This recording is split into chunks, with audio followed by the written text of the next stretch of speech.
Alors je ne vais pas vous perdre dans les dates qui sont liées à la famille Montier, mais la lignée Montier on remonte 1700 facilement. C'est Jacques Montier, le premier maréchal Ferrand, qui est né pas très loin à Saint-Christophe dans la Vienne. Et donc Jacques est maréchal Ferrand. On a 5 générations de maréchaux. C'est assez exceptionnel. Et donc il se marie à Richelieu en 1780. Il a un enfant. C'est Claude Montier qui suit également les traces de son père à Richelieu, lui aussi bien maréchal Ferrand. En 1807, il se marie à Richelieu. Donc tout se passe à Richelieu en fin de compte. Il y a une petite escapade dans les années, allez, on va dire 1810, où il s'installe à Dangers, qui s'appelle aujourd'hui Dangers-Saint-Romain. Après, on a Pierre Montier. Alors Pierre Montier, il prend la relève de son père à la maréchalerie lorsque celui-ci décède en 1839. Mais Pierre, il a, lui, particulier, vraiment, c'est quelqu'un d'exceptionnel pour l'époque. Et ça, je remercie Yvette Dubois, que certains connaissent. Elle tient des éléments de ce Pierre Montier, de sa grand-mère.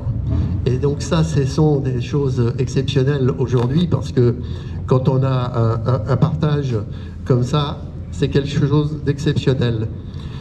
Pierre, il avait fait un pari à Richelieu, qui serait capable de ferrer des moutons.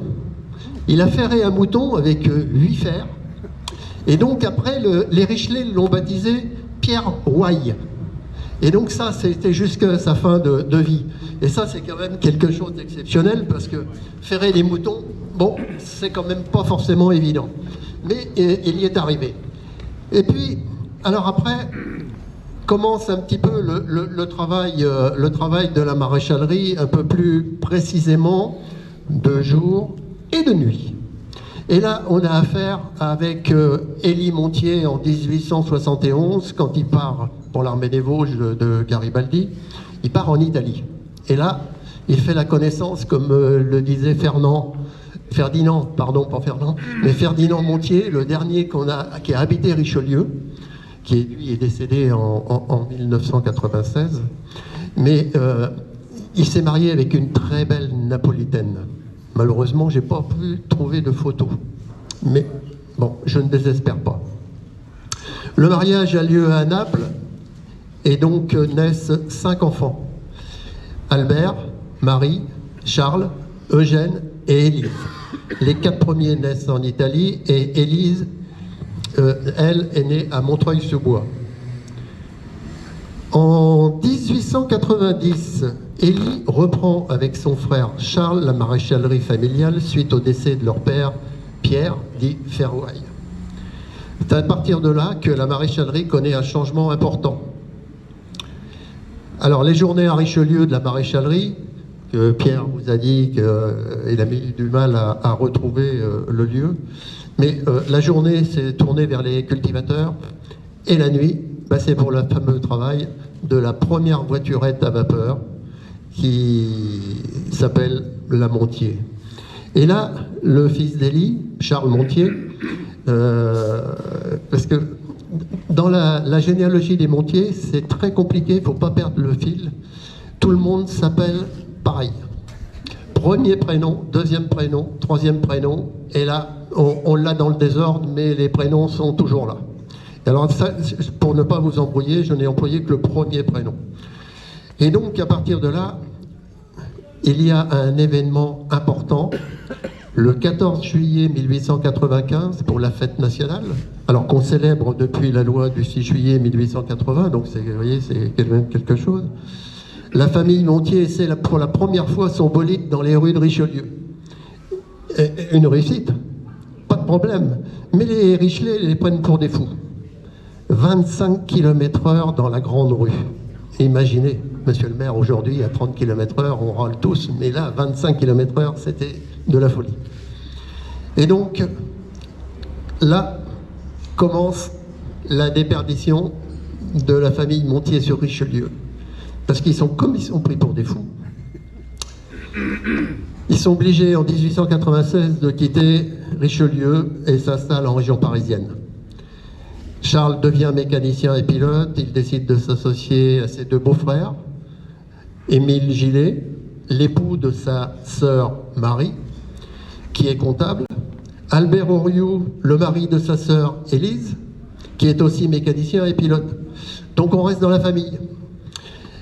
En 1905, Charles épouse Fanélia Teinturier à Paris. Il a 2 enfants, Ferdinand et Georges. Et Élie décède en 1921 à l'âge de 78 ans. Ils habitent tous la région parisienne à cette époque-là. Ça va de Neuilly, Asnières, Saint-Ouen, Courbevoie, enfin toute la région parisienne. Alors Ferdinand, d'abord une petite pensée, mais ça Pierre Isaré y reviendra, sur Madame Christiane Oriou, la fille d'Albert, qui était pilote, Albert Oriou, et qui a bien voulu faire reconnaître l'épopée des Montiers, mais Pierre vous en dira un peu plus. Donc Ferdinand Montier, le dernier que vous avez pour certains pu connaître, puisqu'il est décédé en 1996 à Richelieu. Il était chef d'atelier dans le garage familial en région parisienne. Il a débuté sa carrière à 21 ans comme pilote à Montlhéry. Il se mariera 2 fois mais n'aura pas de descendance.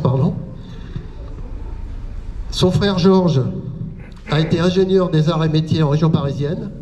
Lui aussi s'est marié 2 fois mais il a eu une fille. Malheureusement à ce jour, je n'ai pas pu trouver d'éléments la concernant. Mais espérons qu'elle soit encore en vie et je ne désespère pas d'approfondir l'affaire. Pour ceux qui ont connu Ferdinand, je terminerai juste avec ce petit souvenir personnel. Il avait tout du titi parisien. On pouvait se le représenter à l'époque avec ce fort accent. Tous les matins, il allait acheter son journal Le Parisien à la librairie Robin, dans la Grande Rue.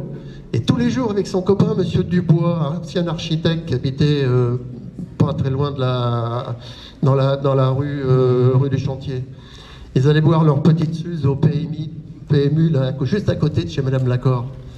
Et puis ils refaisaient le monde, comme à l'époque, tout le monde le refaisait. Voilà, je voulais juste aborder quelques éléments, surtout pour vous dire que c'était une famille de maréchal Ferrand, 5 générations sur Richelieu, c'est quand même pas rien. Et puis, quand on parle de généalogie, évidemment, on peut vous perdre facilement, surtout à l'oral, mais vous avez un tableau qui se trouve derrière vous, vous pourrez les repérer facilement.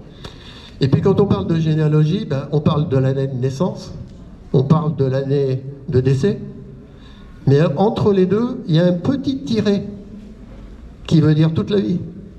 Mais ça, ce petit tiret-là, on ne met pas souvent en valeur, mais c'est à présent toute la vie. Voilà, messieurs, dames, je passe la parole à Pierre Alliot.